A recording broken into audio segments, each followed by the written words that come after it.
मानसिक शक्ति एक ऐसा विषय है जिससे हर इंसान हर कार्य में सफलता प्राप्त कर सकता है।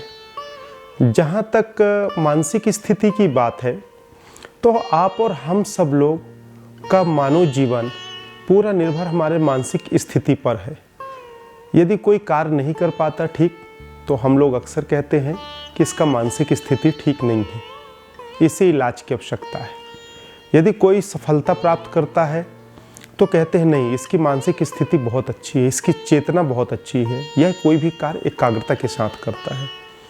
तो जब हम इस तरह के कार्य में सफलता और असफलता मानसिक स्थिति के अनुसार प्राप्त करते हैं, तो मानसिक स्थिति से हम अपनी बीमारियों को क्यों ठीक नहीं कर सकते?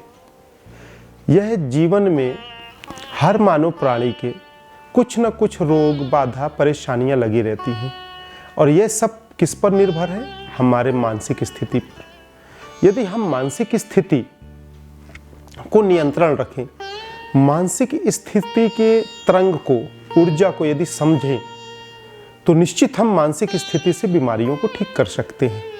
अब बात आती है कि हम मानसिक स्थिति है क्या?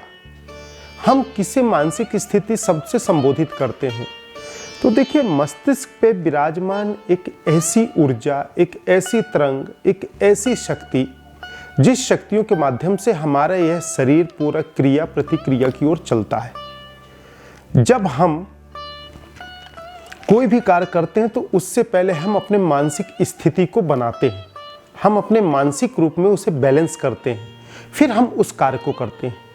यदि कोई गाड़ी को चलाता है और गाड़ी को चलाते हुए यदि वह मानसिक स्थिति को खो जाए, तो कहते हैं इसकी मानसिक स्थिति ठीक नहीं है, इसको ड्राइविंग मत दो, नहीं तो यह दुर्घटना कर देगा या नुकसान पहुंचा देगा।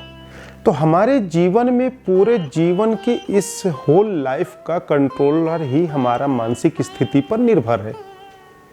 हमारा मानसिक स्थिति, जिसके भी मानसिक स्थिति पर कंट्रोल है, मानसिक स्थिति पर नियंत्रण है, वह इंसान पूर्णतः सफलता प्राप्त कर सकता है।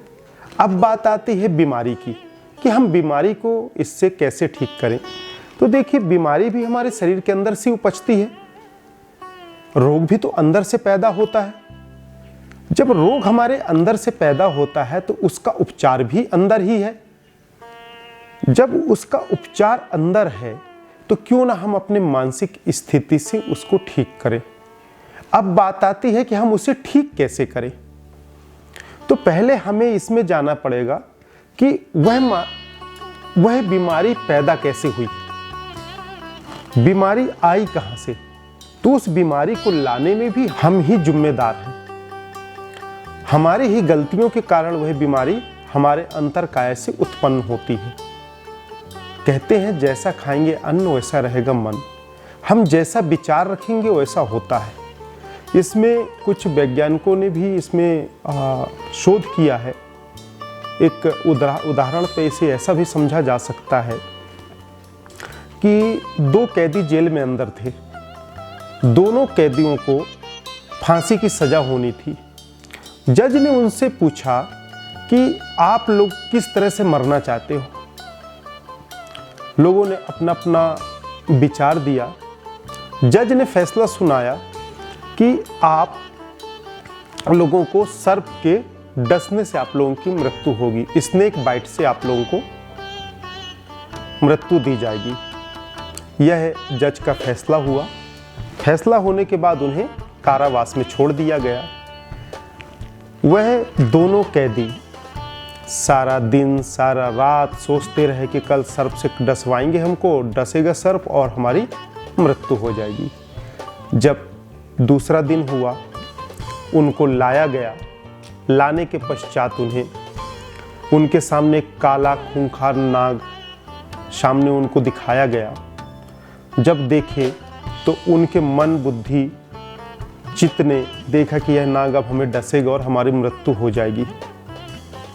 और इसके बाद उनके आंखों में पट्टी बांधकर उन्हें यथावत खड़ा कर दिया गया मृत्यु की अवस्था के लिए।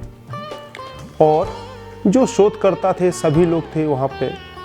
तो 2 पिंच सर्प के दांत की जैसी आकृति का बनाकर उनके पैर में चुभन कर दिया गया और सर्प को ऐसे टच करके हटा लिया गया वहां से।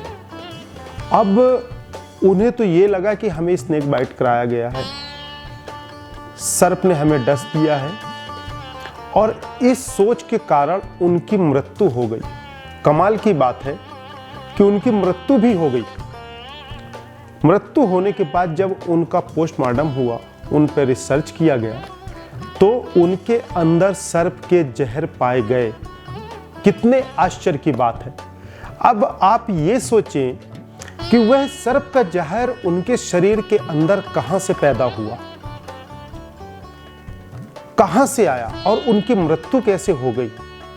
यह सब मानसिक स्थिति के कारण हुआ। जब हम मानसिक स्थिति से हमारा शरीर एक नाग का विष को उत्पन्न करके और उसको मृत्यु के घाट में दे सकता है स्वयं से, तो इस मानसिक स्थिति से हम हर बीमारी का इलाज क्यों नहीं कर सकते।